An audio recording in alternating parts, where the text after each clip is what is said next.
नमस्कार, मी अँकर कोमल आपल्या सगळ्यांचं नवीन एपिसोडमध्ये मनापासून स्वागत करते। बिग बॉस सीझन 6 अर्थात यामध्ये तन्वी कोलते जी आहे ती टॉप 5 मध्ये पोहोचली।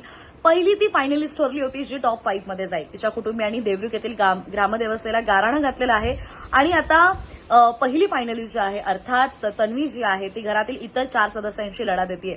बिग बॉस मराठी 6 चे टॉप 5 सदस्य मिळाले असून यामध्ये तन्वी कोलते, राकेश बापट, दीपाली सय्यद, अनुश्री माने, विशाल कोटियन यांनी बाजी मारली आहे। 100 दिवस आणि 17 स्पर्धकांच्या या खेळात कोण बाजी मारेल, कोण असेल तो एक स्पर्धक जो बिग बॉस मराठी सीझन 6च्या ट्रॉफीचा मानकरी ठरेल, याकडे सर्व बिग बॉस प्रेक्षकांचं लक्ष लागून आहे। घरातील टॉप 5 सदस्यांच्या कुटुंबांनी आणि त्यांच्या चाहत्यांनी आपला आवडता सदस्य जिंकावा म्हणून प्रयत्न सुरू केलेत। आपल्या आवडत्या सदस्यांना मोठ्या प्रमाणात वोट्स मिळावे म्हणून चाहते कामाला लागले। अशा तन्वी कोलतेच्या कुटुंबियांनी ग्रामदेवतेला गाराणं घातलंय।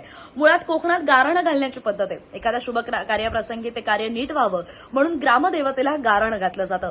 मूळची कोकणातली असलेली तन्वी कोलते ही तिच्या कुटुंबियांनी आणि रत्नागिरीतील तिच्या जिल्ह्यातील देवरुख येथील ग्रामदेवतेला गाराणं घालताना दिसत आहेत।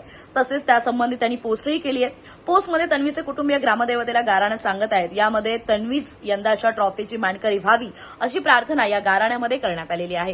ग्रामदेवतेला श्रीफळ वाहण्यात आलेलं आहे। तसेच Tanvi Kolte winner big boss Marathi season 6 असे एका पाटीवर लिहून देवीच्या चरणी वाहण्यात आलेली आहे। शेअर करण्यात आलेल्या पोस्टखाली कॅप्शनमध्ये ही शेवटची पायरी देवी आईच्या चरणी नतमस्तक होऊन सुरू। आपल्या #ठाकरगलची या क्षेत्रातील सुरुवात जिच्यापासून झाली त्या देवरुख गावची ग्रामदेवता श्री सोळजाई चरणी नतमस्तक होऊन गाराणं घातलं आणि तन्वीला भरघोस मतं मिळून ती जिंकू दे अशी तिच्या मित्रपरिवाराने आणि सगळ्या सदस्यांनी प्रार्थना केली। सोळजाई माते की जय, चला फिनाले वोटिंग करूया असं सुद्धा नमूद करण्यात आलंय। तर सरतेशेवटी बिग बॉस मराठी सीझन 6चा विजेती कोण होईल, तुम्हाला काय वाटतंय नक्की प्रतिक्रिया कळवा आणि अशाच अपडेटसाठी स्टे ट्यून अँड कनेक्टेड।